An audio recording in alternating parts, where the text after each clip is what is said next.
भक्ती रसाच्या धारा जिथे अखंड वाहतात अशा श्री क्षेत्र नाणीस्थामध्ये नाथांचे माहेरी पालखी सोहळा दर गुरुवारी मोठ्या उत्साहात संपन्न होत असतो. एकीचा मेळा आणि मांगल्याचा सोहळा अनुभवण्यासाठी दूर दूरवरून भाविक या पालखी सोहळ्याला मोठ्या श्रद्धेने हजेरी लावतात.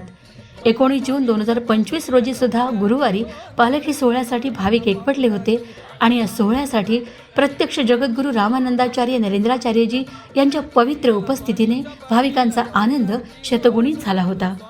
या सोहळ्यासाठी यजमान पदाची सेवा लाभलेल्या सांगली जिल्ह्यातील मिरज आणि शिराळा तालुक्यातील भाविकांनी नाथांचे माहेर येथील संत शिरोमणी श्री गजानन महाराज मंदिर आणि मंदिराच्या परिसराची सुंदर अशी सजावट केली होती. विशेष म्हणजे या सोहळ्यात पर्यावरण रक्षणाचे संदेश देणारे फलक लक्ष वेधून घेत होते. काश्मीरमधील पहलगाव येथील हल्ल्यात मृत पावलेल्या पर्यटकांना एका देखाव्याद्वारे श्रद्धांजली अर्पण करण्यात आली होती. या सोहळ्यात जगद्गुरू रामानंदाचार्य नरेंद्राचार्यजींनी स्वतः अभंग गायला. त्यावेळी तर भाविकांच्या तृप्तीला आणि समाधानाला पारावार उरला नव्हता.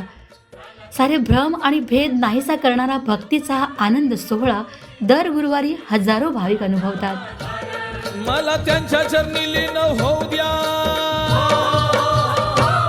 मला त्यांच्या चरणी लीन होऊ द्या की र नरेंद्र स्वामींना पाहू द्या की, मला स्वामींच्या पालखीला येऊ द्या की हो नरेंद्र स्वामींना पाहू द्या की, मला स्वामींच्या पालखीला येऊ द्या की हो नरेंद्र स्वामींना पाहू द्या की.